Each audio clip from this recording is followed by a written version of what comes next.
This is the Lifestream Podcast, episode number 3 for June 15th, 2015.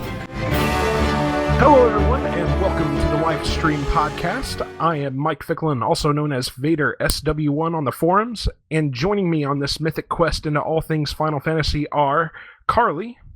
Hello. JasonTandro, returning. Hello. Tim, aka Ryushikaze, I hope I'm pronouncing that right. Close enough. And Tetsujin. Hello. And also, close enough.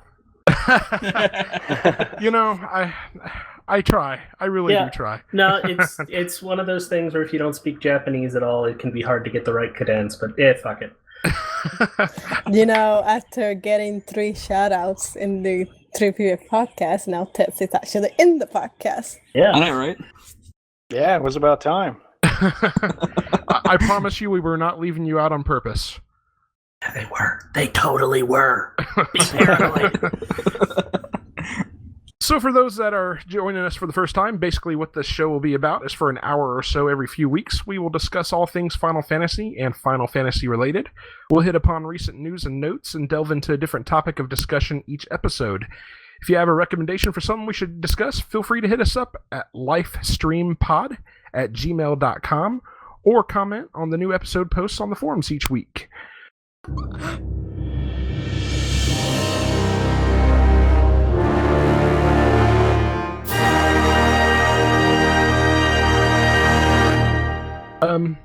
It's been kind of a really light news week this, or I guess last couple of weeks. Don't really have a whole lot to discuss. I'm sorry? News fortnight. Yes. You did bring up something very interesting. Ryu, do you want to discuss about your Final Fantasy V gaming? Well, it's not my thing, though I do have a Final Fantasy V thing. So, one thing that's going on right now is the Final Fantasy V for Job Fiesta, which is a huge community playthrough of Final Fantasy V with the specific stipulation that you're only allowed to use 4 jobs that are randomly assigned to you, and you only unlock them when you hit each new crystal. It's a challenge run. A lot of times it's done for speed running. It's just generally a lot of fun, and people typically run the game a couple of times each for Job Fiesta. And how do they go about getting signed up for that? All right, so the way that you do it is there's the 4Job Fiesta Twitter account. In previous years, they've done it other ways, but now they've got a system where it's automated. So when you start your run, you tweet that bot, and it logs you in as a participant and gives you your first job. And you have to use that first job from the time that you unlock it until the time that you unlock your second job, at which point you you tweet the same account with your details, and it tells you your second crystal, in which case you can now use the first job and the second job, and so forth and so on until you get all 4 of your jobs from all 4 of your crystals. I really love the Final Fantasy V job system, and it sounds challenging. It sounds like a lot of fun, especially for those that have played the game series or the game several times. It is definitely fun, and it's basically seen as a fun challenge run. Though sometimes you can get really screwed over by it, especially if you play under the Berserker Chance rules. And as it's a charity thing, people can actually give money to force other people to get Berserker as one of their jobs. For those who don't know, Berserker is exactly what it says on the 10. You're constantly in the Berserk status, and there's nothing you can do about it. All awesome. You can do is attack, attack, attack. Awesome. And I believe one of the very many ways that people can find out about how to or what the Twitter account is, I believe they can visit the Final Fantasy wiki online amongst other places, correct? Yes. There's also the 4Job Fiesta website, which is just 4jobfiesta.com. Right on. Sounds like a lot of fun. It is.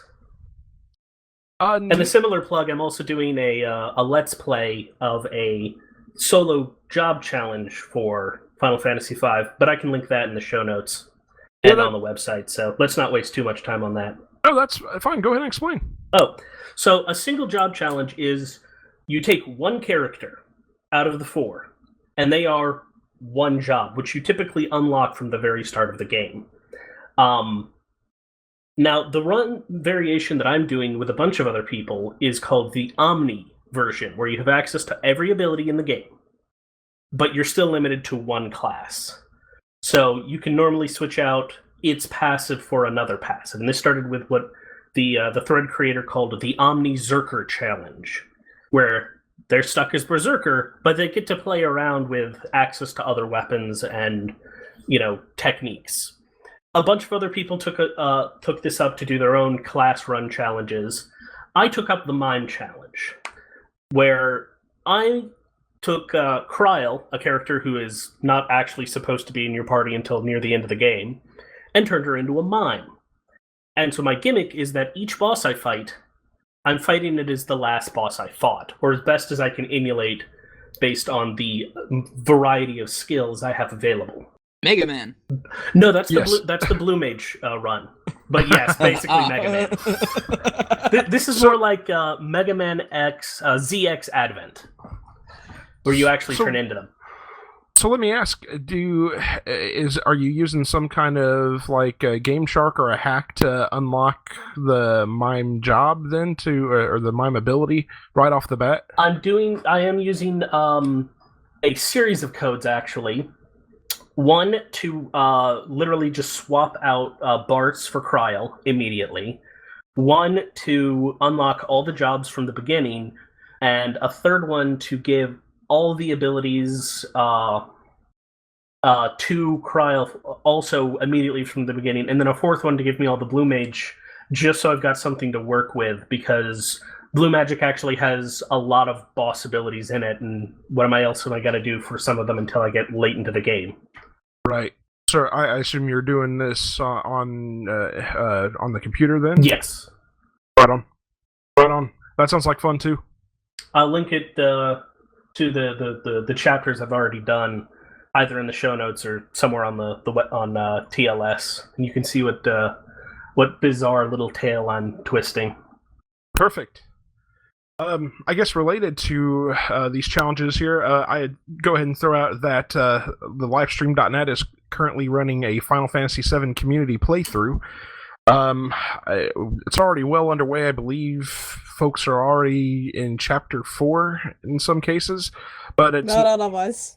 I was just getting ready to say, it's not too late to join in. If you want to join in, simply jump on the Lifestream.net forums. If you haven't registered for an account, why not? Yeah. Go ahead and get registered and join us on the community playthrough. Even Carly. if you played it 1,000 times, it's still fun. And if you've never played it at all, you can join in and finally complete it, Carly. I had played it before. I just hadn't come close to finishing it, Rio. She posted the other day in the thread. She was like, I just got past Wall Market, guys. And that is a very important milestone. Because I think that's the first time you've gotten past Wall Market. Yes, that is. The last time I played it, which was probably 2009, when I got the game on PSN. I mentioned this before a bunch of times, and this is going to be a travesty to everyone that plays a lot of older games. At this point in my life, I cannot play games without voice acting. They bore me. No matter how amazing the art, they do. So I had to play them with other people. That's why I'm actually, even though Final Fantasy IX, which we'll get through, it's my favorite RPG of all time. At this point in my life, I cannot play it on my own. I had to play with other people around me, like in a conversation when I'm playing, to actually get through it, because I get bored. Well, I will read the lines for you then. With Final Fantasy VII, I actually managed to get pushed through to the Wall Market that first time I played it. When I started playing it, my mission was to get past what I did when I was 7, which was get past the stairs in the first Paco reactor. But, I was 7. I got to the Wall Market. I was so lofty goal. Yeah. I so wanted to get Cloud picked by Don Corneo, and it wasn't working, and I got so pissed off that I stopped playing for a few weeks and started playing something else, and those few weeks started to becoming months and then years, and I went back to it. You see, that's the next community event right there. We get everybody on the boards, and we create a audio game script for each of these games so Carla can finish them. That would be fucking amazing. I call voicing Aerith I have the perfect voice for her. That'll be. But I'm doing Cloud, it I because totally want to date you. that would be amazing. But I'm doing it. I'm trying to take like a silly approach to the game. I'm naming the characters after people on the forum. My Cloud is named after me, Carly. So the self-loathing finally comes out. Yes, that was Lex's idea. He thought it was hilarious to name a character after. I don't dislike Cloud in a game at this compilation Cloud, but I still thought it was hilarious. So I named Carly, and I keep every single time Cloud does something like mentions something that comes out of an asshole. I was like, I'm such an asshole. Well, we all knew that. I mean, yeah. I named Tifa after Lex. I named Barrett after Joe.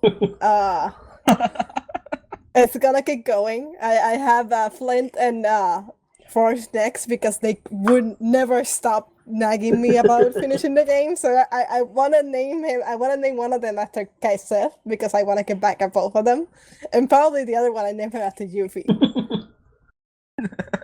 No, actually, I named Red after Flint. So I am recording. I'm gonna put it on my YouTube channel eventually when I sit down and actually edit because I'm way behind on actually playing it. Because they made the chapters extremely long. I'm not gonna stay for 3 hours playing that game. Well, hell, if you want to make an LP out of it, we can totally do commentary over it. Yeah, but I'm doing commentary with Lex X as I'm playing it because it's more funny that way. So you're because streaming I usually am complaining about some of the things in that game. There's some parts of that game that are insanely annoying. Like, I had to, trying to get to the Schindler building, I had to basically climb a bunch of tubes and then go down and get a berry and then go back up and then jump into something. And I was like, fuck this shit! If it makes you feel better, in Final Fantasy V, I just had to get a ship, to go to an island, to sink the ship, to get a bird, to go back to the place where I got the ship, to go to a desert, to go to a town, to go back to the island where I sunk the ship, to bring the guys who I went back to meet in the library with the bird that I took, to go there, to come back to the island so I could get an airship. Yeah, I would never Who ate the finish cat game. and killed the rat that lived in the house of Jack? Yes. There's a part when you're going up the tubes that there's one dangling that you had to time your jump to actually grab it, and I fell like 20 times. That is bad. Yeah, it is also deceptive because you've got to hit it like half a second before you need to because there's input lag. And there's sometimes the directions that the game gives you, like your first boss. Thank God I'm playing with Lex. It says, hit the monster when its tail is up. And Lex is like, no, it's the opposite. Yeah. You're not supposed to do it. I'm like, fuck this game. Yeah, the problem was it's supposed to be a full thought, and it's attack while its tail's up, and it'll counterattack, But it's so badly formatted that, yes, it's attack while its tail's up. This is a good idea. They had the same problem in Final Fantasy, the American Final Fantasy III version of Final Fantasy VI, where Vix, that's who's totally not confusing. Vix, says, hit its shell with lightning, it'll counterattack with lightning. Yeah. It's like, damn it. And there's some sections because now the game is extremely outdated when it comes to graphics that you don't really when you have to climb into something, but because the design is so horrible, like you have to climb to a tube, but it just looks like a line, and like, where's the fucking tube? It's like it's like, no, you're standing next to it. That's a tube. I know it looks horrible, but that is a tube. And we keep wondering how will those stuff look in the remake, like the part with going out all those tubes to try to get to the Schindler building. Like, I don't know if you're gonna have to put that in a cutscene because it doesn't look like you can put that in gameplay unless you want to basically turn it, at least that section, into Uncharted, because it's utterly ridiculous. I just hope they keep the stairs in. That was the funniest scene in the entire game. It definitely was, yes. And I immediately went for it because it's just hilarious to watch two grown men be complaining the whole way up, and you have Tifa, like just the normal woman, just like doing it without complaining, and she has a miniskirt. Like, she gets self-conscious like 90% of the way up. She finally realizes, oh, I'm wearing a miniskirt. It's probably a bad idea to be in front of people. At that point, it's too late. But I was gonna say, I don't think Cloud's complaining. I think it's all Barrett. It's basically all Cloud Barrett. complains from time. Cloud does complain from time to time, but yeah, it's mostly just Barrett, and it's just embarrassing. You're a grown ass man. Yeah, but he's in his 30s in a JRPG. That means he's nearly dead. Oh, God. I mean, any second now, he could grow a long-ass beard and start being the best mage in the party. Next piece of news that I had here was actually I was going to let Tetsujin give us a little rundown of his "It's Always Night in Midgar" article that he posted up. It's outstanding. Oh yeah. Yeah, thanks. Yeah, basically it's just an article kind of debunking the myth that it's always night in Midgar, because people still believe there's always pollution and shit. So even on the upper plate, people don't see the light of day. And, well, that's not true. So that's basically, what it is about. I've seen people on the forums actually arguing with you still, even though there is empirical proof that you've provided that shows that there is daylight over Midgar. Yeah, people seem to have a hard time letting that one go. That's interesting. It's firmly rooted in some people's headcanons because of PS1 era lighting. Totally means that this. I mean, that's the one thing because he wrote that into his novelization, and that was like the one thing I'm like, not quite, but okay. Like everything else, everything else is fantastic. To be visiting the town near night, like in Trano in Final Fantasy IX, but it's not always night. Yeah, exactly. We actually brought that up. And I mean, like in the rest of the compilation, there's actually like some very clear like daylight shots. Like in Crisis Core at the ending, it's like you see Midgar in the background. And it's like blue sky, like literally like really sunny day. It's like people seem to just have not noticed that somehow, or have completely blocked it out of their memories. To be fair, a lot of people have blocked all of Crisis Core out of their memories for various reasons. That game is just a slog, and it's got some great parts, but then it's also got the rest of it. I like Crisis Core actually, but it has a really stupid story. I like the idea of Crisis Core, but the execution of the 300 missions, they just dropped the ball on it because they're all the same, except for that one, which is good. That's true. Or which actually has a different thing, and there are a couple other good ones there, but it was just sort of it is filler, the fillering. A lot of the PSP games have that problem. One of my favorite PSP games, Metal Gear Solid Portable Ops. I love it, but it's like every mission, it's like, here's a tiny little section you're going to do the exact same thing 90 times. Yeah, I guess it's this mentality of having like a portable game, so it needs to have like small bite-sized missions that you can play on the go. But I don't see how that means that you have to make them all like the same. Record keeper. You know what? I like that game, but still. Yeah. I was actually gonna say the same thing. As much as I like Record Keeper, it's fucking redundant. That is true. Next piece of news I was going to touch on here is last week, BradyGames released the Final Fantasy Strategy Guide Collector's Edition box set, which came with hardcover editions of the Final Fantasy 7, 8, and 9 strategy guides. For those wondering, yes, they did remove the fucking play online god awfulness from the Final Fantasy 9 strategy guide. So it's actually somewhat readable now. It's actually a guide. It's somewhat useful. Saying? Yeah, exactly. I don't have to double check the internet every 5 seconds, or rather, I am actually going, instead of checking the internet and then going to GameFAQs, I can actually read the guide. Yes, exactly. And in fact, if the Final Fantasy IX guide might be worth the price that you pay for the damn box set alone.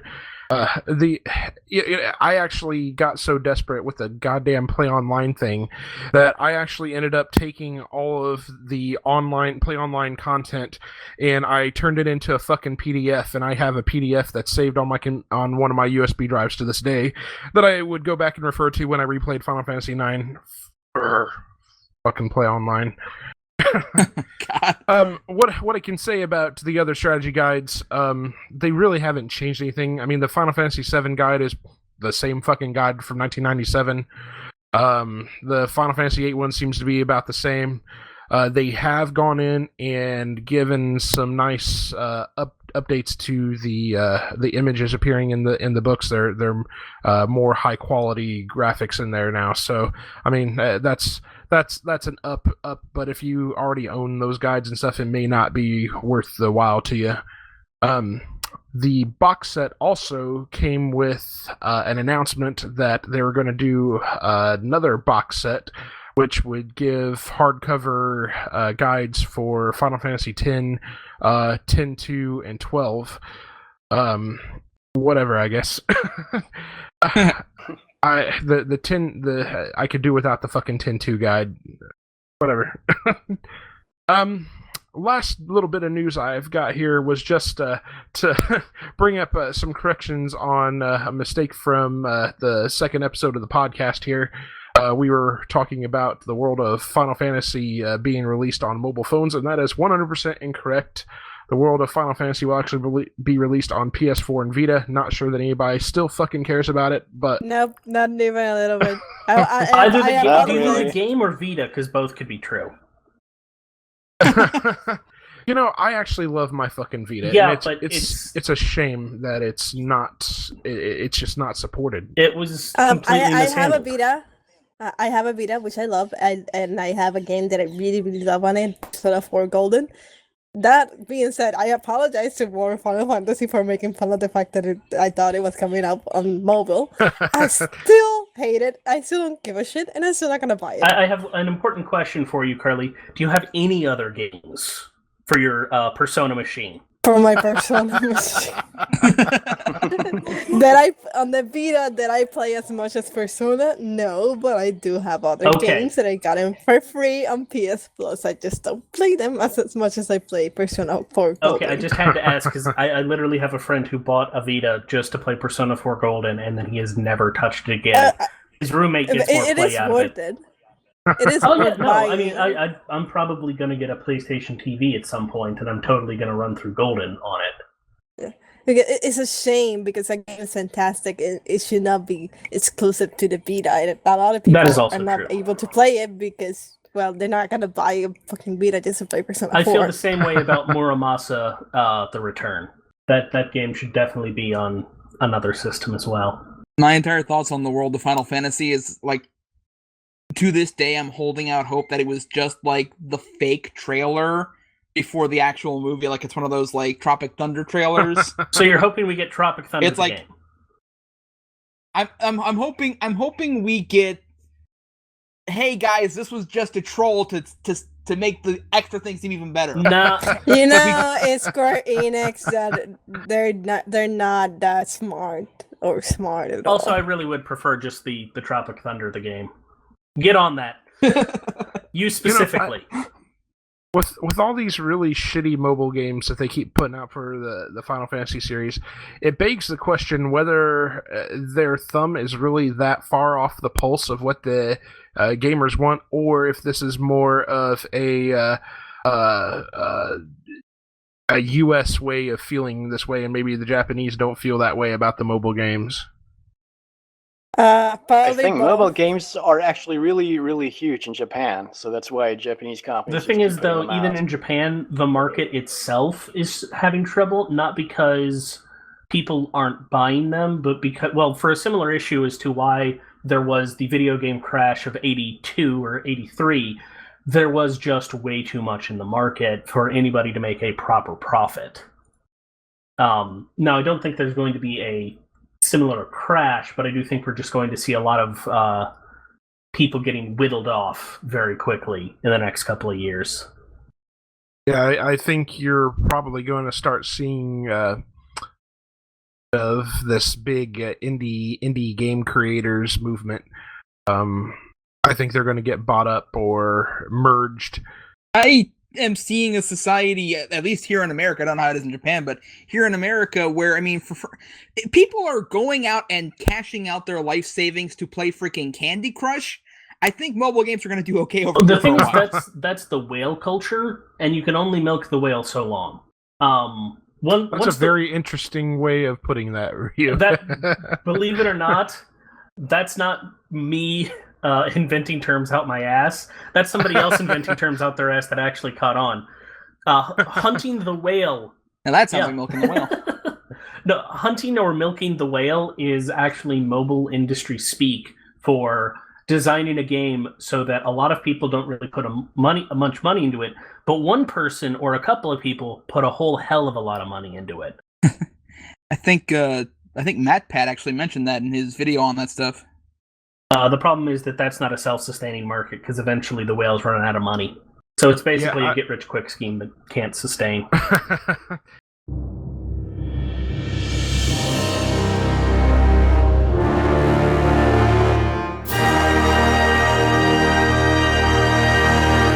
So I thought, with it being such a really light news fortnight, I thought we would spend some time here talking about Final Fantasy IX, given that we just passed the 15th anniversary of the release of the game. Final Fantasy IX was conceived and produced by Hironobu Sakaguchi, and again, I'm hoping I'm not butchering his name. No, that was actually pretty on point. Hironobu Sakaguchi. You know what? I'm sure he won't mind. Ryu, I may actually let you read off these names since I'm sure you're going to give out proper pronunciations. So feel free. All right. It was directed by Hiroyuki Ito. Art direction by Hideo Minaba. The score was composed by that motherfucker Nobuo Uematsu, who I love. It was originally supposed to be a side story or spin-off before being turned into a main title, which does not surprise me in the slightest. And it was essentially a grand love story to the original 8 games. Yeah, in fact, in an interview with IGN, Sakaguchi actually called Final Fantasy IX his favorite game of the series, as it was, quote, it's closest to his ideal view of what Final Fantasy should be. We have that in common. Final Fantasy IX is the only game of the PlayStation era that was not sci-fi influenced. In art direction, specifically. Yes, correct. It was a return to the more medieval settings of the early Final Fantasy games. It introduced active time events, which did not I think actually happen. Pretty much the only one. It was that and one quest in 10.2, I think. Yes, you're correct. I tried block out 10.2, but you are correct. Yeah. Don't block out 10.2. Just love it for what it is. Dumb, stupid fun. Trying to be dumb, stupid fun. Like Jersey Better Shore. than Jersey Shore, but yes. That's I have nothing to say about that. no.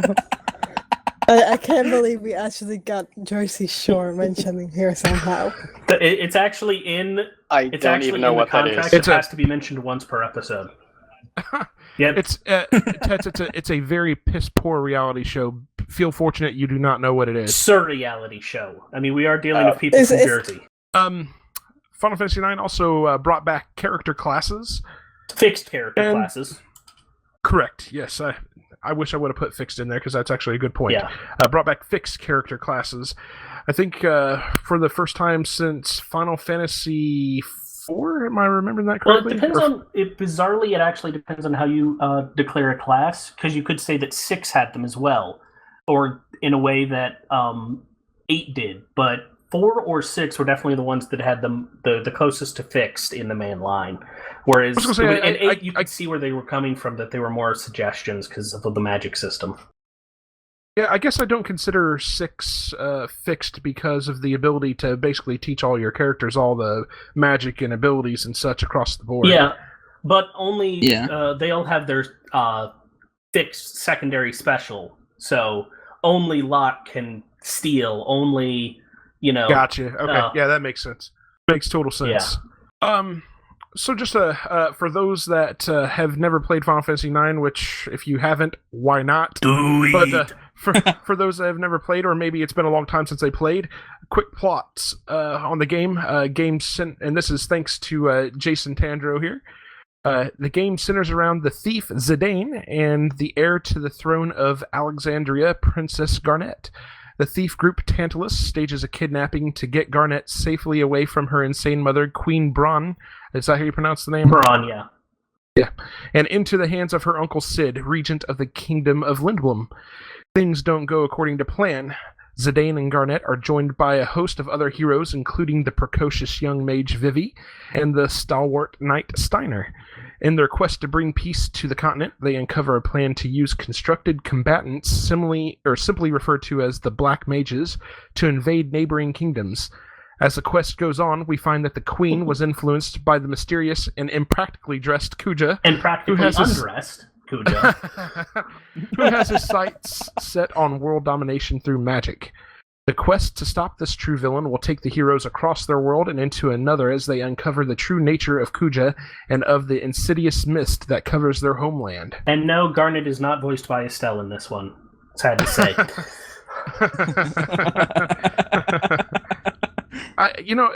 Since you guys brought it up, we really should see if we can get like this big Lifestream.net project to voice all of these old Final Fantasy games. I think that would be amazing. Oh, I could do a great Steiner. I would love that, man. Go ahead. I was just thinking, just because he's a great example of a comic relief character who you realize is more than a lot than just comic relief. He's very good at starting off as being the bumbly authority figure, but as time goes on, you actually get his viewpoint, and he becomes very sympathetic. Yeah, when the game first starts out, I swear to God, I wanted to punch him in his fucking face. Somebody already did. Her name is Beatrix. They got married. See, every time Steiner's name is mentioned, all I think is the king. That's not his armor. Those are actually his balls clanging together. These nuts! Oh my God, now I'm never ever gonna forget that when I play this damn game. You are welcome. My work here is done. And that's what you get for listening to the podcast. So what are some of our favorite moments from the game? Ooh, there's a lot to choose from. There's too many, man. It's like, what's your favorite type of Shot fight? it. Come on now, we man. got plenty of time. Okay, starting off with the freaking opening is one of the best openings in video game history. Just the way everything ties together and all these characters get to the same place towards that, climactic finale. I mean, they had the dumbed down high school play version of Final Fantasy VI's opera scene at the very beginning of the game, and then you had that fight scene between Blade, Blank, no, what am I talking about? Blank, thank you, and Zidane, and then the sneaking around the castle and finding it's like everything all came together so beautifully, and just that's something that everything else about Final Fantasy IX is great. That opening is what sells it for me. One of my favorite moments is actually very understated. It is a scene between Freya and Fratley, where he admits that he has no memory, and she keeps trying to convince him, of what they had, and he's just so apologetic because he doesn't actually remember, but he's willing to give it a try. That and the interplay between Steiner and Beatrix. Yes. Interplay or intercourse? Wow. Got nothing. Yeah, I don't know why more people haven't unlocked that scene. It's actually pretty easy. All you have to do is hold, L, R, X, and circle on a second and a third controller, so you need a multi-tap for about 4 hours while going through the second disc. Welcome to TLS Podcast After Dark. It's always after dark over here. Especially for poor Tets. Yeah. Oh, yeah. Speaking of that, Tets, I'm not hearing much from you, man. What do you got on this? I would say, favorite moments every time a summon appears in a FMV, because, then shit's gonna get real. Because just today, I was just actually replaying a few segments of the game, because, I have, save files for, all of my favorite moments. So, Odin, coming down, from the sky and just ramming the spear into Claire, and the whole tree just blows up. It's super badass. Yeah, that's an amazing fucking scene. I would have to agree. And by the way, may I just say that I envy you for keeping your game saves that way. That's fucking amazing. Yeah, I've been keeping those for years for all the final. I have That's a bunch awesome. of old saves too, but they're all mostly at the final bosses. Just so I can have or other great boss fights rather than, specific moments, just so I can go back and beat the schnoogie out of stuff. I've got one whole disc for, or not disc, but memory card for just Final Fantasy Tactics fights. Really? Yep. Love me some Tactics. Carly, what about you? You got any favorite moments from the Final Fantasy IX? I know you do. Just I got it's just Final Fantasy IX is just my favorite RPG of all time. So I have a lot of things I love about that game. Starting with what Jason said, just starting from the intro, I think it's one of the greatest intros ever for a video game. I love the fucking soundtrack. You have no idea. You guys talk about how much you love the Final Fantasy VII soundtrack, and I can do that to the Final Fantasy IX soundtrack. It brings so many good memories from my childhood, and it's just amazing music. Can I gush about the Wild Arms soundtrack completely randomly? Just because anytime somebody mentions best soundtrack and best opening, my mind goes to that game. Yeah. Seriously, just look it up on YouTube, everybody. Anyways, go ahead. Call derailed. Anyways, continue.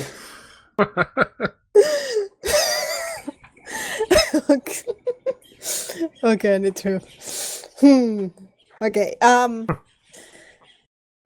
Part of the reasons why I love the game so much is because it was different from Final Fantasy VII and VIII, which was the first Final Fantasy games that I ever saw. Zidane is probably one of my favorite protagonists ever, because especially when it comes to Final Fantasy and more Japanese RPGs, you always have most of the time the more serious, quiet, kind of emo-ish, like Squall, annoying protagonist, which get really annoying very quickly because I do not like those type of protagonists. But you have Zidane, which is like this laid back, like really funny, like pervert, which I thought was hilariously amazing because at that time I had never seen a protagonist like that. You get him like grabbing Garnet's ass, and he's the protagonist, and that's her love interest. By the way, one of my favorite scenes in video games ever. I still watch that scene and I laughed my ass off. I thought it was amazing. Like, the game could be serious, but it could also be really lighthearted, and like it wasn't afraid to take itself too seriously, and I absolutely loved it. Vivi is one of the best video game characters ever. And spoiler alert, if you either haven't played the game or did not notice when you finish the game, do not mute this part of the podcast. I remember the part at the end of the game when you had the narration, the moment I realized that he had died, and I cried. Like, this 9-year-old girl, I had never cried playing a video game, and I sobbed because I loved Vivi so much during that game. Like, he endeared himself to me so quickly, and seeing his journey throughout all the game was probably the best part of that game, was seeing his journey and realizing that he died. I just lost it. I still get teary-eyed every single time I think of that because I loved him so much in that game. Yep. Vivi was just a great character all around. I mean, it's like if he had been a bit older, he would have been turned into that stoic, emo stereotype that we tended to see around this time with not just Final Fantasy, but a lot of games. But he was young, so he still had like the mind and heart of a child. Of course, he was very young, as we found out later. But, he was still learning everything there was to know and about jumping life. rope. He was learning and jumping rope. Sorry? Yeah, and jumping rope. Lots of jumping rope, man. But he was learning and growing, and he never... I mean, depending on how you want to view it, he never reached sort of the cusp of cynicism because he was a child up until the very end. And that's just... He could have been played as such a whiny, pathetic character, but in the face of, like, horribly depressing insurmountability, he's still an optimistic force in the game, and it's just like that's I think it's because of the insurmountability and his own impending demise that he never goes into the cynicism. He just goes straight out to being, he has to be hopeful because that's all he's got. To me, yeah. Vivi has the greatest hero's journey in any Final Fantasy. Amen to that. I don't know if many of you have read any of Campbell's works, such as The Hero with 1,000 Faces, but I mean, Vivi is straight up. His story is straight up the greatest hero's journey ever. For me, like one of the reasons why I immediately got hooked in the game. When you start the game with it, then that your mission is to like kidnap Garnet, and you finally run into her that she's trying to run away herself, and she kind of kicks Sudan, and then she runs away, and it's kind of a really funny scene, and it was really different from what I was using to see at the time, because instead of like actually kidnapping her, she's like basically orchestrates the whole thing.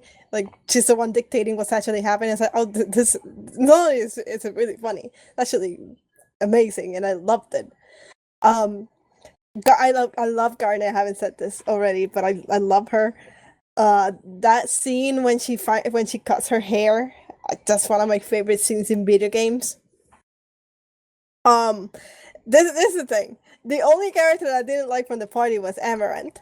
And the reason I don't like him, but there's something I find really funny, because he is kind of like the usual Final Fantasy protagonist, kind of this like loner guy, like quiet and emo. But this game actually makes fun of that, or at least I think that it makes fun of that. And he's completely useless. He doesn't do anything, and I thought that was great. And then there's Quina, which is they actually voice the cast. That's probably the funniest thing ever.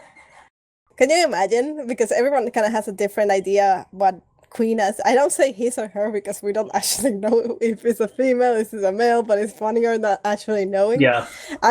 Someone mentioned like having like the Cookie Monster voice, but that sounds really funny, actually.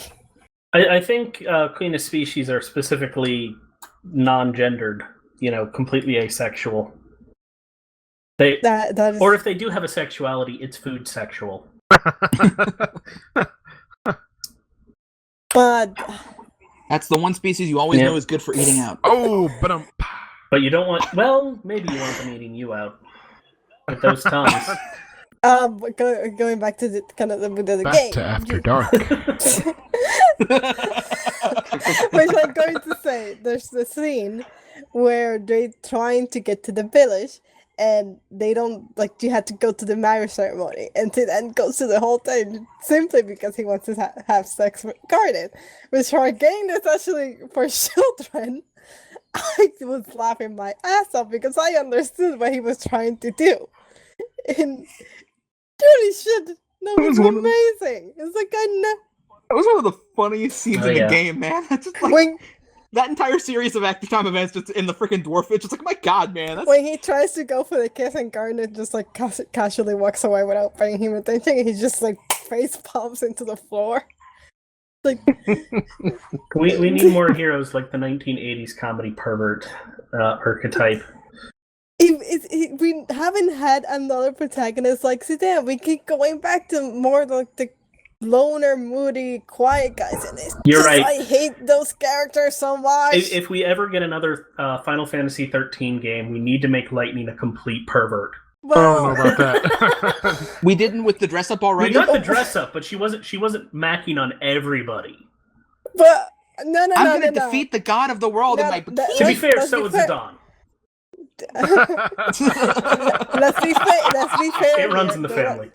There was a scene when Fang and Vanille like reunited, and everyone turns away because like when Fang lifts up Vanille's skirt and Lightning's just standing there looking at them. Yep. She does not look away, so there is some pervertness inside her. But she's not overtly, No, but you have Fang. She's not groping, Chocolina. Yeah, but Fang, that's because Fang is doing all those things. Yes. The only reason she's not doing it more is because there's kitties around. You, just like that, you've launched a whole new line of Lemon fanfictions. No, they already there. Existed. Okay, let's see what... I could be here all night talking about the stuff of Final Fantasy Night. Talking about some of the not really as funny. When they go back to Alexandria and Garnet... they summon Alexander, but it gets destroyed. That whole scene was amazing. It looks so beautiful. I mean, I'm not sure if I do want to have a remake of Final Fantasy IX because the game is already perfect, and probably I'm not sure if they would get all the voices or all the humor right, because some of the stuff, because of the time they could get away with it, I'm not sure if they could get like the whole wedding to that time to get into Garnet's pants. I'm not sure they could get away with that now. But seeing that scene in high definition, that would be just incredible. That's probably one of the best, and it's like one of the most often used FMV stills of any freaking Final Fantasy. Like, have you noticed that whenever you go to any Final Fantasy IX fan page, the image they've always got is freaking Alexander over Alexandria with the wings. Yeah. It's like, that's iconic. But that is right very there. much an icon of the game itself. Though what they need to use more of is the Final Fantasy IX Coke commercial. God, I'm not making that up. Go YouTube it, everybody. I'm speaking. I'm full. Oh, gotcha. Yes. God. They actually included I'm not joking. In the official soundtrack for Final Fantasy IX, they included the 2 15 and 30-second music cues for the Coca-Cola commercials. Yeah, they were actually pretty good. They were in line with the rest of the show or the rest of the soundtrack. They're good. It's just like when you know what they're from, it kind of ruins it. Well, it changes it. It doesn't ruin it. It just makes it really, really hilarious. It's like Vampire Hunter D slugging, Miracle Whip, which I want to see now. I have a question for you guys. I'm gonna be honest. I'm gonna be completely honest. First time you played the game, did you think Kuya was a girl? No. I thought he was a pervert. No. Yes. No. Yeah, I'm actually with Ryu there. I might have been for like the first 10 seconds when I saw the sprite, but when they started speaking and using, obvious things like referring to them as a him, then it was kind of a giveaway. But I will say that of all the questionably gendered characters, Kuja's probably number one next to Tennis. Hey, don't bad talk Meg Ryan. Wow. I was saying to Kuya, if you want people to actually feel threatened by you, maybe choose a different type of clothes. Yeah, lose the man thong, please. No, don't lose the man thong. Maybe that was the intimidation. We have to be very specific. This is Kuja. Maybe that was the intimidation tactic. It's like, hey, you know what? Don't get too close because that's right there. Yeah, if you mouth off to me, I'll take it off. Do not find that intimidating. One of my favorite characters in the game is Beatrix. Because she's amazing. She could generally every single time she was like fighting you, I was terrified that I was gonna get a game over because she could whoop your ass so quickly. And the thing is, most video games, when you have that character is so over leveled, when they turn to the good side, because you know what they're eventually going to do that, and you get a chance to use them, they get scaled down. But that didn't happen with Beatrix. Probably my favorite character to use that section when you had to use it because she still had all her abilities and just kicking monster's ass with her one hit kills feels so fucking good. There's a great bit in that section of the game too, because in all previous times you fight her, you don't have Steiner available to you. But you do have him fighting alongside, and it's an interesting way of showing that he's actually really strong because he's fighting alongside with her with different techniques, but he's doing equivalent damage once you level him up to where she is, and it's geared to where the XP gets him up to that level really quick. Well, with Steiner, gameplay wise, you always know he was strong. The problem is that story wise, first of all, it's like king. Yes. It's hard to take him seriously. Well, he's kind of a buffoon. He's literally one of the token dudes in the army of Alexandria. There are only 9 male soldiers in their army, so he's basically. So he's obviously a badass. No, not that he's obviously a badass, but he's actually spent his entire career actually being belittled for his sex. It's an interesting sort of. And twist and it's kind of it's almost subtle. Amazonian in a way. Yeah, it's an interesting role reversal on the whole because obviously in video games, women tend to get relegated into support roles while the men are off fighting, and it's almost like an interestingly. I don't want to cause any controversies and say feministic argument, but it's interesting, like socially speaking, about how this is how they view a female-based society would go, and you've got. It's the male Steiner fighting against sexual oppression. And this got to a whole other topic, but I think it's a valid point. I think it's interesting to see the way they view that kind of culture. I think it was more poking fun, and at the whole situation that you usually see with females. I'm making fun of Steiner, but I actually think he was a great character. But it's just he brings like he's funny all the situations that happen to him during the story. But again, that's one of the things about the game that I love. That is different from what you usually see. You had this society based more on females, like a bunch of amazing female characters, and the guys are like more the ones that aren't taking that seriously. Well, I mean, the fact that he was a kind of a joke character, at least at first, was kind of given away by one of the first lines he says in battle is a direct quote to Monty Python when he goes, "That's just but a scratch."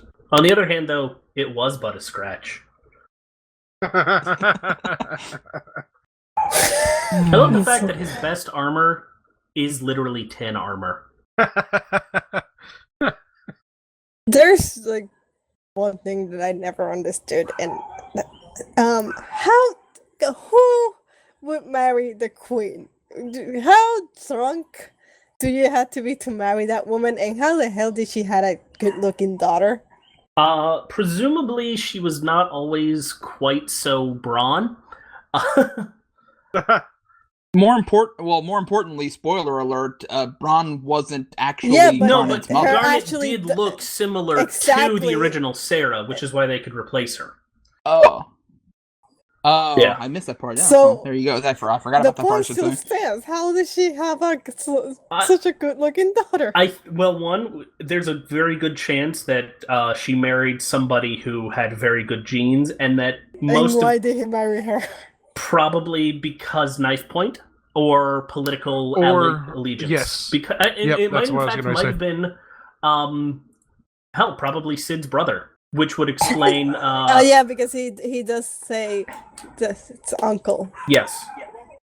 Who I like to think is called Mid. Well, just to tie the four. Though Mid has usually been a descendant of Sid, but I could definitely see being the brother.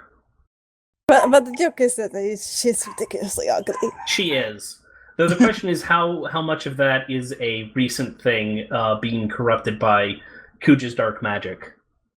And how much is just dealing with all those dogs in the background? That is like one of the few criticisms I have about two criticisms to the game. One is the scene where she dies. I'm guessing the point that because she, at least at that point, she kind of redeemed herself a little bit. You're supposed to feel a little bit sad. But considering all the shit she had done up to that point, I did not feel it in any way sad that she died. I don't think you're supposed to feel sad for her. Maybe not sad, but sympathize. I don't know, empathize a little bit. I definitely think it's supposed to be Garnet you feel bad for there. And maybe not understand why she does, but still understand that was her mom and she still had some sort of feelings for her. Even if... That's what I wanted to mention about when Carly, when you mentioned the haircutting scene. I remember reading something on a Final Fantasy IX fan site or something like that, probably like Kingdom Hearts and Hunter or something like that, where I peruse. Anyways, somebody had made the comment that the haircutting scene, which is haircutting is apparently a thing that people do when they're acknowledging mourning or in mourning. They said that was the scene when Garnet really acknowledged that her mother was dead and that she still had some feelings for Braun, despite what she became in the end. And that was just an interesting thing, because I mean that haircutting scene is kind of significant of rebirth and new life, and it's just, I don't know, there was a lot going on. So I kind of like that scene. A lot of emotions going on too when she cuts her hair, and there's a new personality dagger, and that's one of the reasons why I love it so much. A lot of the scenes in that game, like, still carry me when I see something similar in television or in movies or anything. I immediately go to like Final Fantasy IX.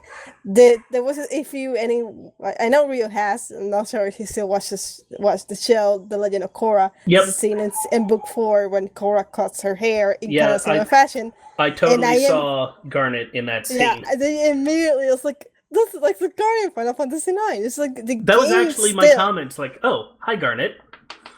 And then I started imagining Asami in Zidane outfit, and then I was gone. Okay, now you got me doing it. Oh crap! That's really I love that so much. Never mind. This is good. Tets, I'm just not hearing much from you. I'm gone. Blame Ryu. you mentioned Kurosami. Now I'm just gone. you know you're not supposed to do that, Ryu. All right. Well, no, I needed to get you gone so Tets would have a chance to speak. But do you all know this is like my favorite? This is my favorite RPG. Like I said, you can have me talking about the game all night because I know. It's why we have to resort to these dirty tactics. I'm gone. Absolutely gone. Tets, you got anything left? Not really. I've got something I want to mention. I actually have one big disappointment with the game, and that is that Lonnie never joined the party. She just sort of gets dropped about midway through the second disc, and then she was all set up to be, not necessarily Gilgamesh, but the Gilgamesh of the recurring but amusing boss fight, who turns out to be actually in the end of the game where she finally shows back up, sympathetic and nice, and she would have made a great addition to the party. Probably better than Amaranth. Anything would have been better than Amaranth. Amaranth, that's my biggest complaint about the game was actually the party was incredibly unbalanced because you get your 4 key archetypes early in the game, and I beat the game with those 4 characters. I mean, Freya as a Dragoon, that's nice and she has some cool offensive abilities, but if it weren't for needing to split the party up into 2 at a couple of different points, I would never have used Freya, Quina, Aiko, or Amaranth whatsoever. I mean, at least Aiko and Freya's trance abilities are new and interesting. Double white and the super mega jump. I'm trying to remember what the hell Kina and Amaranth's trance abilities are. I think Quina actually had a specific trance ability. I know they could trance. Yes, it definitely could. But I don't remember if they had any ability change. No, I don't think there was. Wasn't Quina's trance just the ability to eat like with full health or something like that? It might have been. That's terrible. Yeah, no offense, that is just actually a terrible ability. Yes. For your trance, that thing you can't actually control when it happens. And I don't know. I hate blue mages anyway, so I hate Quina anyway, just because she's a blue mage. So I love blue mages, but Quina is not a good blue mage. Strago was the best blue mage example in all of Final Fantasy because he sees an ability is like I can do that. You don't have to do some crazy nonsense to learn it. Yeah, you don't have to necessarily get hit by it with Strago, which is probably the best thing. But Final Fantasy V blue mages are you can literally run the whole game with blue mages in that one.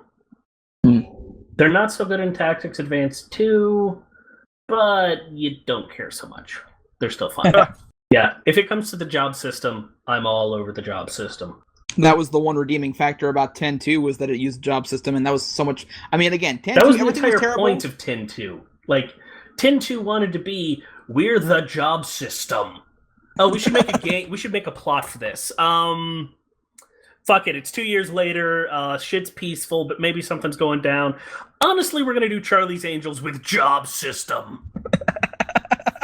Yeah, the whole YRP mechanic was clearly Charlie's Angels. Yeah. But the gameplay was, I mean, and it wasn't just the job system, also like the minigame aesthetic. I kind of liked that kind of lighter, happy, oh my god, things. Like, it was the only Final Fantasy where you start the game and the world isn't completely ruined unless you count that god-awful song. That song is not enough to ruin the world. But it did ruin anybody in Luca at the time. But to be fair, that wasn't actually Yuna singing. That was LeBlanc pretending to be Luna. Pretending to be somebody else entirely. Because the job sphere system is weird as hell. I have to tell you this, Rue, because I mentioned it before we started recording on the very first podcast that we did here. I mentioned this to Mike and Lex and Flintlock. The very first time I started up that game and the opening cutscene played and the music played, it got like halfway through the first couple of bars, and then me and my sister were playing together, and we literally turned the game off and just were sad for a few moments. I fucking love that story. Yeah. Did I mention that with Final Fantasy IX? Probably did, but since it is the Final Fantasy IX podcast, when I started playing it, we got to the forest, and when you escape the forest, the blank is petrified. I was 9, and my little brother was watching me playing. He was 4 years old. He started screaming and crying to my mom. And the thing is, he has seen several horror movies with things a lot worse that did not make him cry. But he goes crying and running to my mom, and my mom takes the game. I said, no more Final Fantasy IX. Aww. I did eventually, like 2 months later, I finally found where she hid the game and started playing again. And then when I mentioned the first podcast that she did not buy me an original copy, she bought me a pirated one. Get to the second disc and just running around, game crashes. I was like, oh shit. I didn't say that was nice, but probably said some bad word. The original pirated copy that she bought me, because after the first pirated copy crashed when you're fighting blank in the play, trying to impress the queen. That's quick. And you could not leave there. So instead of them buying me an original copy, she bought me another pirated copy. I get to the second disc and you're running around, game crashes. So like, let's try the original pirated copy that she bought me, see if the second disc actually works. Crash in the very same place. So I told my mom, it's like, well, maybe you weren't meant to play that game, instead of then actually buying me an original copy. I didn't get a chance to finish my favorite RPG of all time until the game came on a PSN many years later. Oh man. Also, my introduction to the game, Final Fantasy IX, was actually through the Final Fantasy IX art book, the Art of Final Fantasy IX. I saw that, and that was what made me like, I really have to play this game, because I was hesitant at first, because I said at first the art style kind of turned me off, but then I actually looked at the art from the art book. I'm like, oh, I see what they're going for. And so we bought the game shortly after, and it was amazing, because of course it's amazing. I love that art book. I have a copy. It's right up there with my huge-ass collection of Amano art books that I have. And when I say huge, I literally mean I've got a Amano art book collection that is about 30 pounds. Wow. As a single coffee table book. Fucking, I love Amano's artwork. He's definitely in probably my top 10 favorite artists of all time. I love his his actual art projects, but I also love a lot of the stuff that he's done just because he was working as an artist and needed to do stuff. Like, have you seen the Vampire Hunter D novels? I have not. He did insert drawing for them. He actually was the character designer for Tatsunoko for a period of, I think, 15 years, which overlapped some with his work at Square. But he's responsible for the designs of Gatchaman and Karas and a couple of their other, big iconic characters. And it's always amazing just to see the sort of different character designs and the different art styles he works in. Very cool. I may have to try to look some of that up. Yeah, definitely do. He is an amazing... One of the things that I love is that he's actually admitted that some of his biggest influences, for all of we think of him as an ethereal, sort of very Eastern designer, some of his biggest influences stated are Western artists like Neil Adams and the Art Nouveau movement, which he mixed with ukiyo-e. Does anybody else have anything Yes. on Final Fantasy IX? Yes, the one thing that annoyed me most about the game. What the fuck was Necron? It came out of nowhere. It had no relevance to the plot. It's the final boss for just what? Why? Just what? It's supposed to be the Aoife tree. It doesn't come across as the Aoife tree. It doesn't make sense. Yeah, I have to admit, the very first time I played through the game, when Necron introduced himself, and keep in mind that I was so disgusted with the Final Fantasy IX strategy guide at the time that I just stopped using it and just played through the game. and I come upon Necron, and I'm going, what the serious fuck? They're just, what the fuck? It was just basically a kind of a bait and switch final boss, which you don't like. That normally doesn't happen. It's like every final boss seems like really very well connected because it's usually the guy you've been fighting the entire fucking time. And then you've got just all of a sudden, I am the embodiment of evil out of nowhere. Believe it or not, that's a callback to Final Fantasies 1, 2, 3, and 4. And 5 in its own way. Because at the very end, Exeth gets himself taken over by the Void. But no, because Final Fantasy 1 had the final reveal that the first guy you fought was actually the last guy, which came out of nowhere. 2 had the final boss revealing himself as the guy you already killed once. You thought it was somebody else, but no, it was me, the Emperor. And then in 3... it was, you thought it was Zonde the whole time, and it was the Cloud of Darkness behind him. And then 4, Golbez. Oh no, it's this guy who's been controlling him the entire time.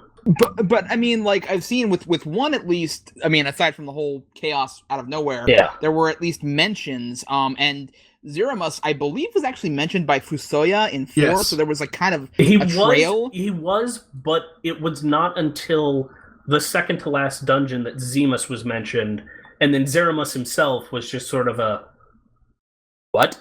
Huh? Because you literally kill Zemus, and then Zeramus comes out and says, "You can't get rid of me that easily." But even Zemus himself, it was you don't even learn that Zemus exists until after the Tower of Babel. Yeah, but Necron just comes completely out of left field. Yeah, completely. No, I get that. So does the Cloud of Darkness, I think. But yeah, it literally is right after you defeat Zonde. She's hi, it was me all along, asshole.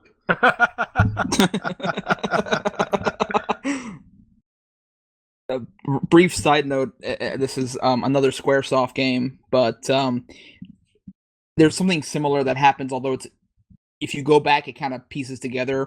In the game Wild Arms 3, the final boss of the game is this like little girl demon thing, which you have no reference to whatsoever. But having played the game a second time, you'll see her in random cutscenes just in the background, and you're like, oh crap, she was really there, I just never noticed. Yep. So I mean, I think that's what they were trying to do with Necron, because I mean, I know I've heard that it's apparently like the embodiment of the mist and the Aoife tree and all that good nonsense. They did a horrible job of portraying that.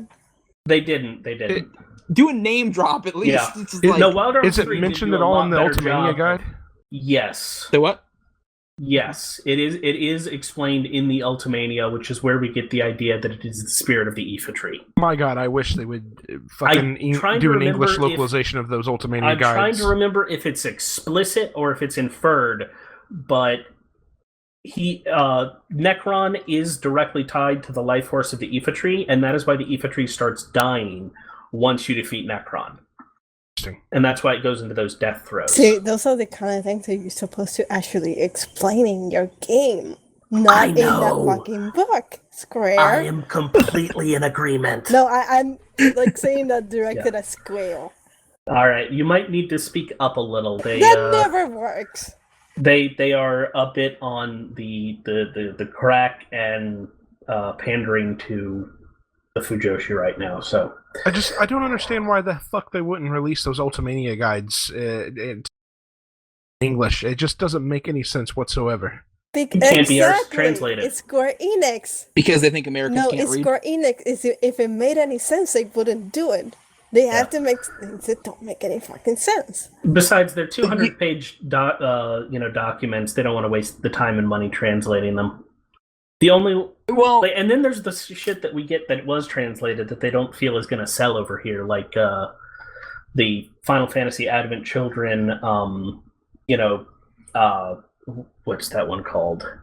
It's not an Ultimania. It's Are you thinking of the lateral biography thing? No, not lateral biography. I'm thinking there was a Essentially, Maybe the reunion files? Yeah, reunion files. That's it. That was like half in English anyways. Not good English, but in English. And they didn't even release it over here. Womp womp.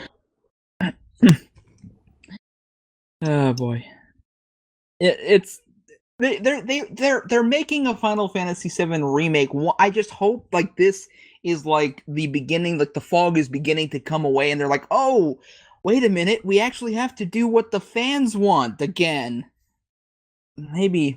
I mean, I've got my Hyrule Historia, man. I would love the Ultimania guides. Oh yeah. I mean, that'd be amazing. Companion sitting up there next to that big green and gold book. It's just like this is the one big book about the entire Zelda timeline, and then all these Ultimania guides, and this is the story behind every Final Fantasy ever made. Psh.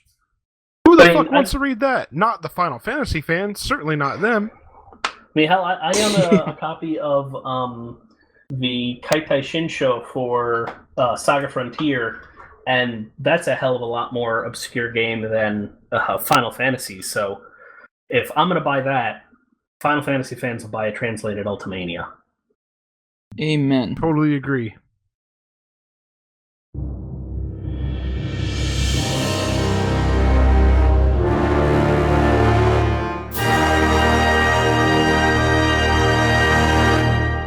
So do you guys want to go over some listener feedback here? No, yes. There's nothing in it for us. Let's just immediately cut to black with no war. Now let's go over. Okay. Do you want to take the first one then, Ryu? Sure, why not?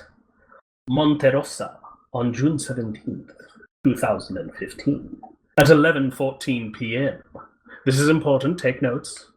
Said, I thoroughly enjoyed listening to this podcast. Looking forward to the next, which will no doubt be dominated by FF7 remake discussion. Well, you're wrong. At the time, it was correct. Yeah, no. I want to add that in my experience, the Final Fantasy soundtracks can be enjoyed without any sense of nostalgia. For me, my most played of all the OSTs is Final Fantasy XIII, and I have never played the game. That's okay. You don't really need to play 13. He's right. I do recommend 13.2 and 13.3 as games. Not as stories, as games. They're fun to play and laugh at for the dumb story. But they're fun to play.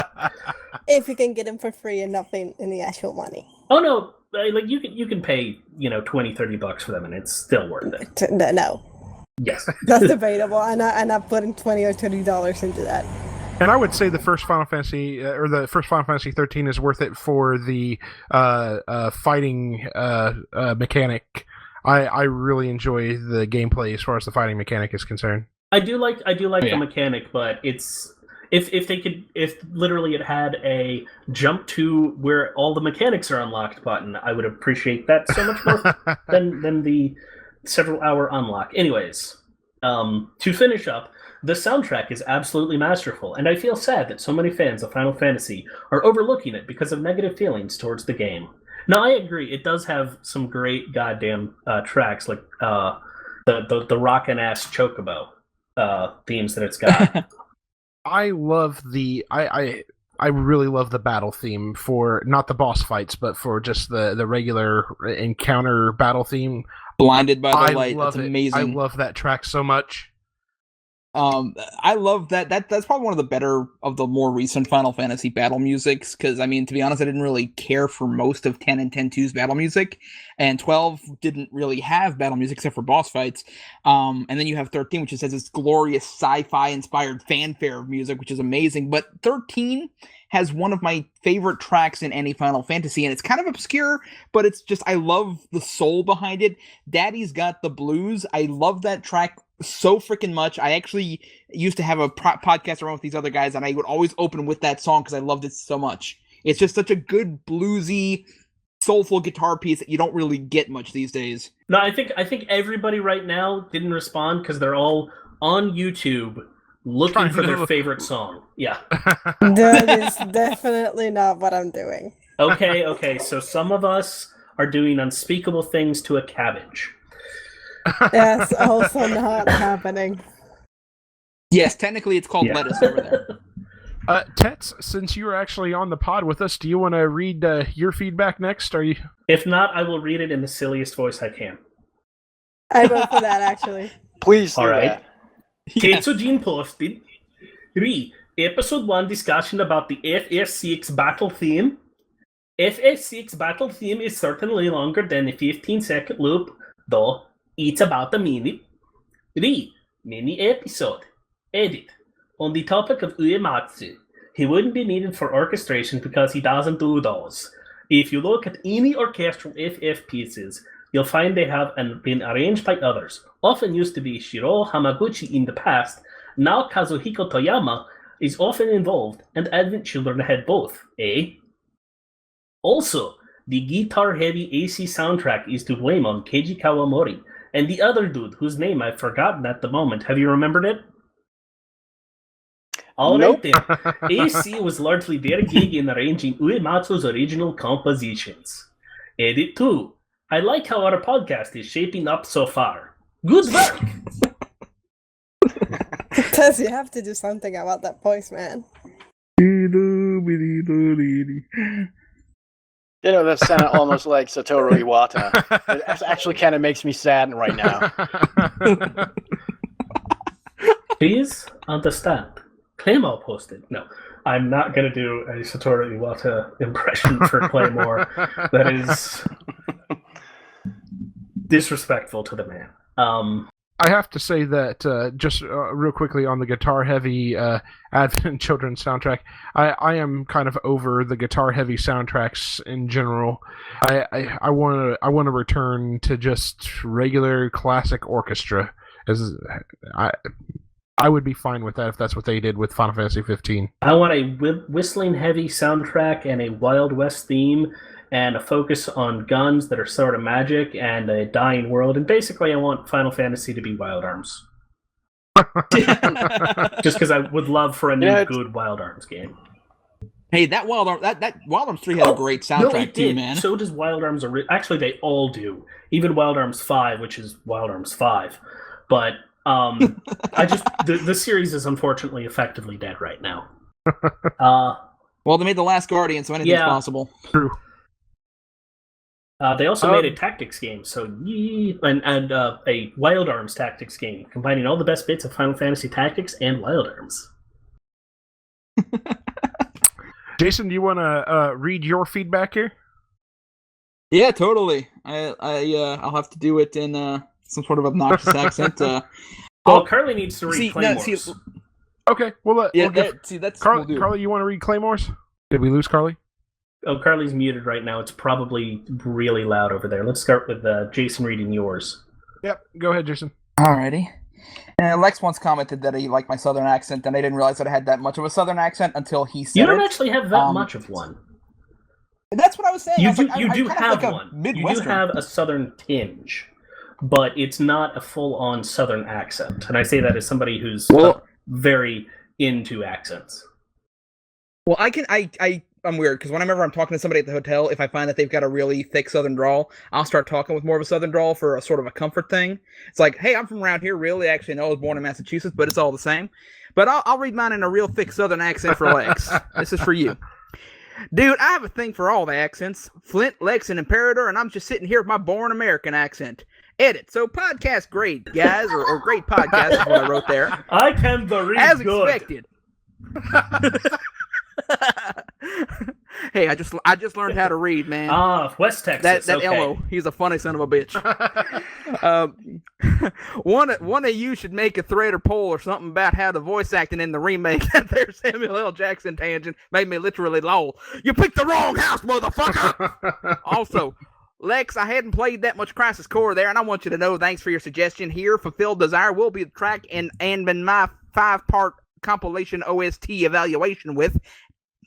Listening to it now, and yes, it's remarkable. And by the way, just as a plug to myself, I have finished that 5-part fucking behemoth of an OST review. You should go watch it and listen to it, because it's not as good as the video editing that Claymore did in his amazing opinion piece. But the thing took me I logged in about 50 hours of research, listening, and putting everything together. Holy fuck, man. And It was a huge project. I mean, if you're wondering why like parts 1 and 3 were done real quick and then 4 and 5 were 2 weeks apart, it's because I had to like listen to all these soundtracks I'd never heard before, like before Crisis, and I'd only glanced at Crisis Core. I've only played like halfway through it, so I was like, oh my god. Yeah, it was a behemoth. Yeah, I had actually meant to mention that back in news and notes, man, because I've watched one of the episodes of it and really enjoyed it. So, yeah, kudos to you. Well, thank you for that, but I gotta say, of more note is Claymore's opinion piece. That thing is fucking skyrocketing. Have you noticed it's over 11,000 views on YouTube? The only video on the Lifestream YouTube that has more than that is Case of Tifa Part 1, which has 47,000. I mean, that Claymore struck gold. Yeah, he definitely did. I'm sorry, not Tets. Carly, are you back with us? She is currently still muted. Yeah. So I will read off Claymore's. All right, go right ahead. Just because she's not here. This is the first time that I've ever listened to a podcast, but I thought that it was awesome work, guys, and a really enjoyable listen. It's really eerie matching voices to the names, lol. And I think I've got a thing for Imperator's accent. You've got a boyfriend, Carly's got a stalker. Personally, I really love this half-an-hour format. Well, we failed that one. It's just a really nice chunk of time that I find I can easily manage to listen to. Anything longer, and I find that I specifically have to set aside the right time to engage with it, or to break it up into segments to listen to. This is why I haven't had a chance to look at the first one yet. 133 is just a really long time, lol, coming up on that any second now. So can I actually make the suggestion that the future podcast be more in these bite-sized chunks? You can, but we will fail. One other minor suggestion is that, though I love the free-for-all aspect, I felt that some awkward silences could have been edited out. Like the one after the Samuel Jackson Barrett talk, or when participants were waiting to see who would speak first. So let me just go ahead and speak on that real quick as far as the editing is concerned. I actually edited out a shitload of the dead air. I hate dead air in my shows, so I always try to edit that out.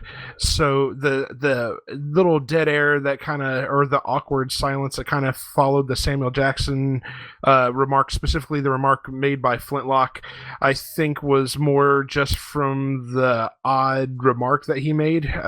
So, I mean, I edited out a great deal of the dead air, so I think it's more so the remark than it was the dead air there. I don't really understand. I don't think I have a very sexy accent, but thanks to everyone that keeps saying that. And I do not have a boyfriend. No, you've got a stalker. I corrected him. As far as the podcast being reduced to a half-hour format, I really highly doubt I'm going to be able to do that. I don't want. I think when I first started having conversations about redoing or restarting the podcast, I didn't want to cut short a good conversation, just to try to keep it at an hour or a half hour, what have you. So, we just are going to continue to go as we go, and I will try to keep it under 2 hours as best as I can.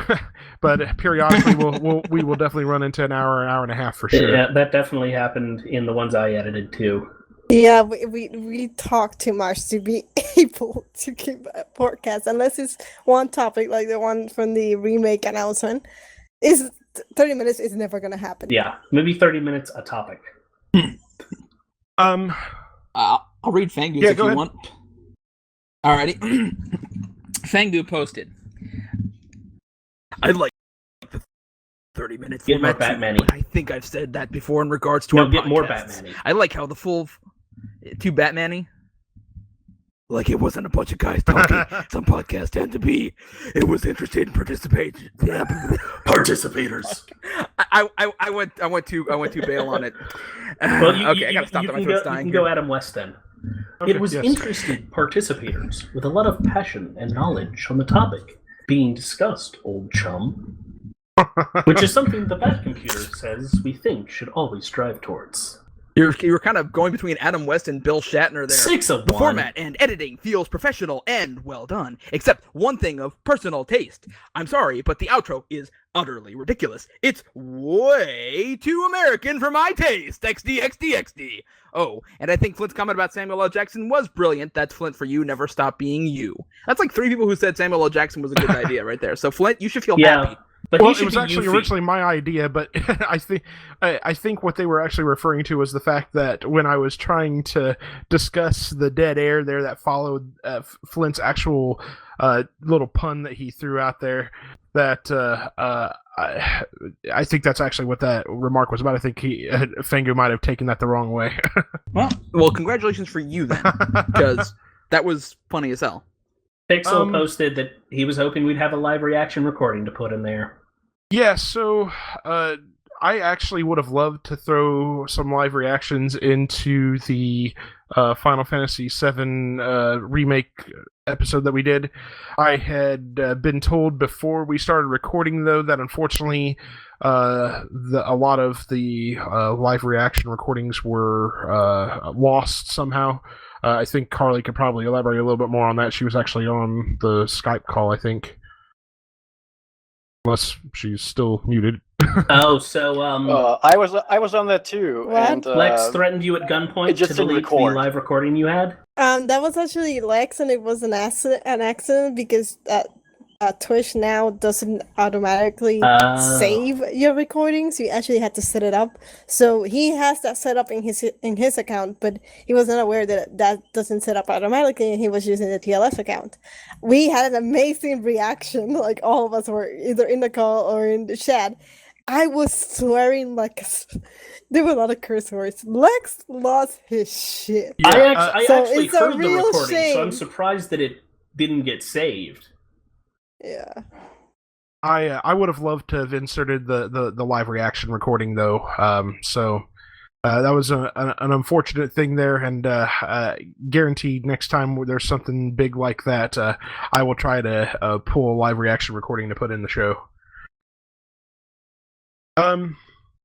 So with that's all the listener feedback that I have, and I really have to say that I'm quite disappointed that I have not been getting anybody responding to the questions for the listenership that I'm posing at the end of these episodes here.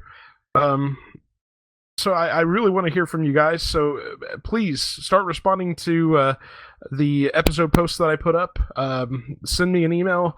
Let us know what you think about the episodes. Let us know what you think about these questions that I'm posing. Oh, and Fangu, careful what you wish for. We could replace the ending with the Swedish Chef. Gurdy, bark, bark, bark. This episode's question for the listenership: what are your favorite moments and/or memories from Final Fantasy IX? Really want to hear from you guys.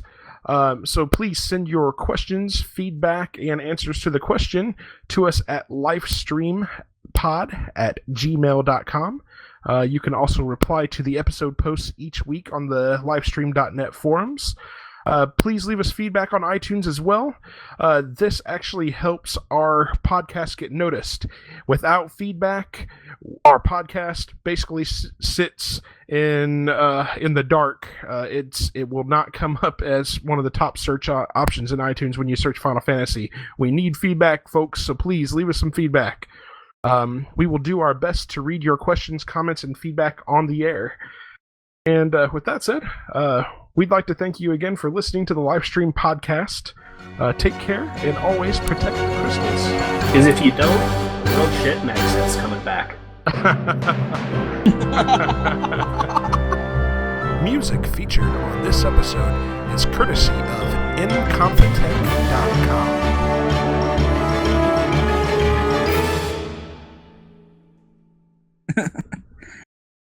So, go ahead. Oh, I was just saying. Yeah, you can cut that part out. Hold on, let me put in my, you can't cut that part out. That was entirely You know what? on purpose. I'm actually going to cut that and put it at the very end of the pod. Oh yeah, like Yes. there, that works. Yes, I have created a stinger. my job here is done. I'm leaving the call. Yes. I hope I have actually satisfied some of the early critics of the show by actually changing the show opening and making it less quote unquote American, I guess. American. Yeah. Well, let's find out that right now we have 4 people from America and 1 German. So Yeah. Yeah, and nobody here is more American than Carly. That probably isn't remotely true. Okay. I've seen you draped in those American flags, Charlie. Don't lie. Yeah, Also I never think happened. I saw that picture right after the U.S. women won the World Cup. Never happened. But I did celebrate. I did shout USA, USA, USA. That's one of the few teams that I would proudly shout USA, USA. Along with the Alaskan Seal Club. She's I aces don't for even them. fucking know what that is. Oh. The competitive seal clubbing scene, it's us in Japan. Nobody else is really. I don't fucking know what that means. Oh, and Russia. Right, I was Russia's gonna say also Russia, a contender. Okay, But everybody else can't really bring their A game.